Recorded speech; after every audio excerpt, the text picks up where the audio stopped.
We're going to rebuild our country. Our infrastructure is a disaster. Our country is a mess with $20 trillion in debt. Think of it, $20 trillion. At the center of the effort will be, in fact, the rebuilding of our inner cities. Nearly 4 in 10 African-American children live in poverty, including 45% of African-American children under the age of 6. Think of that. The schools are failing. The jobs are leaving, and millions are trapped in poverty. So to the African-American community, I say, vote for Donald Trump. I will fix it. I will fix it. That was Donald Trump earlier today at a rally in North Carolina. Now, tomorrow night, I'll be in Cleveland, Ohio, with the GOP nominee doing an hour town hall focusing on issues that impact the African-American community. Now, we'll be doing that event tomorrow, and we'll have guests at the church at the Buckeye State. Joining us now is the CEO for the National Diversity Coalition for Donald Trump, the Reverend Darrell Scott, and also joining us, Senior Advisor for African-American Outreach for the Trump campaign. Omarosa is on my show. I can't believe it. Hi, Hannity. You have one name. Everybody knows you as Omarosa, and Fox News contributor DeRoy Murdoch. Since Obama's been president, there's been a 58% increase, Black Americans on food stamps. Yeah. We have 12 million more Americans on food stamps, 8 million more Americans in poverty, a 20% increase of Black Americans out of the labor force. These are real people, real suffering, our fellow countrymen. Democrats play the race card every year. Will it work this year, Pastor? I don't think it will. You know, Americans are not stupid, and Black Americans are not stupid. We hear Hillary, we hear Donald Trump, and what Donald Trump is saying makes more sense than what Hillary Clinton is saying.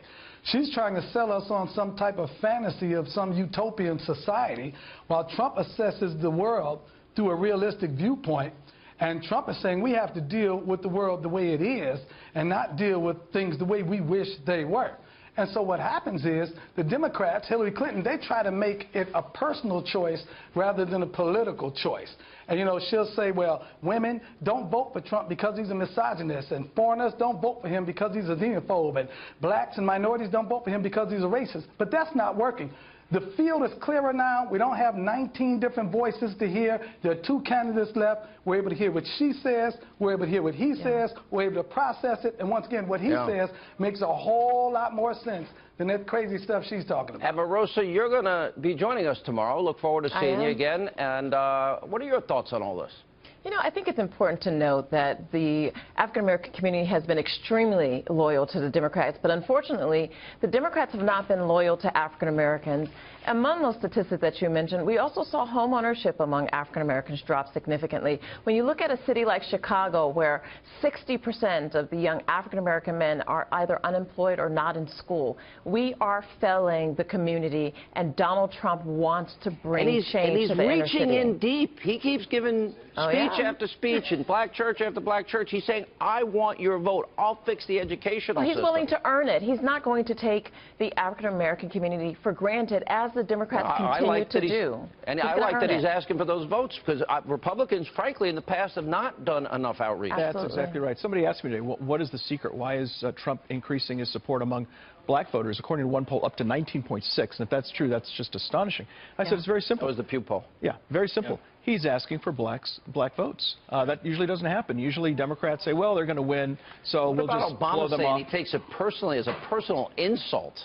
Really an astonishing comment that somehow that we owe it, we're his property and we're supposed to do as our master says, or something like that. That's just appalling. And I think that Trump is doing the right thing. He's going out and asking for black votes, which is unusual. And he's doing so on very specific issues, like school choice, for example. He's very, very specific about school choice. He wants to have a block grant program to give states, I believe it's $20 billion that they can use for school choice initiatives. And you look at Hillary Trump, and she's completely a tool of the teachers.